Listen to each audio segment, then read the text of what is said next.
តាំងពីរៀបការនឹងគ្នាបានមួយឆ្នាំពលគឺតាំងពីថ្ងៃទី13មេសាឆ្នាំ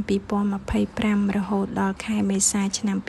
2026នេះគ្រួសារនាងខ្ញុំទៅតែបានមកសម្ដែងការគួសមឪពុកម្ដាយនាងខ្ញុំនៅខាងក្រូចឆ្មាក្រោយចូលឆ្នាំរួចនេះទេបងប្អូននេះជាលើកទី1ដែលយើងនាំគ្នាមកក្រោយចូលឆ្នាំខ្មែររួចកន្លងមកគឺធ្លាប់ជួបសំណេះសំណាលក៏ដូចជាសួរសុខទុក្ខគាត់តែតាមទូរស័ព្ទចឹងបងប្អូនក្រោយពេលចូលឆ្នាំរួចពួកយើងត្រូវទៅជួបប៉ាម៉ែម្ដងនៅពួកអីពួកគាត់អាយុខ្ទង់7ជាងអស់ហើយបងប្អូនក្នុងវីដេអូនេះខ្ញុំរៀបរាប់ពីសកម្មភាពដែលខ្ញុំបានទៅសន្សំបុណ្យជាមួយពួកគាត់ទៅដល់រៀងល្ងាចជាយប់ម្ល៉េះហើយបងប្អូនធ្វើម្ហូបអាហារជុំគ្នាសារៈបន្តិចក៏ទៅសំណេះសំណាលជាមួយសាច់ញាតិព្រឹកឡើងម៉ោងប្រហែលជា10ព្រឹកសុំគាត់ធ្វើកិច្ចស្រោចទឹកជូនតាមលំអានពីបរមប្រាណយើងមកបងប្អូនហើយផ្ទះម៉ែប៉ារបស់ខ្ញុំគឺជាផ្ទះដែលជាផ្ទះឈើប្រក់ក្បឿងទោះបីជារាងក្តៅបន្តិចក៏អត់ក្តៅដោយផ្ទះបេតុងដែរយើងខ្ញុំងូតទឹកជូនពួកគាត់នៅលើផ្ទះតែម្ដងពេលហ្នឹងប្តីខ្ញុំជាអ្នកកាន់កាមេរ៉ាថតហើយខ្ញុំជាអ្នកងូតទឹកជូនគាត់ទាំងពីរអញ្ចឹងទៅ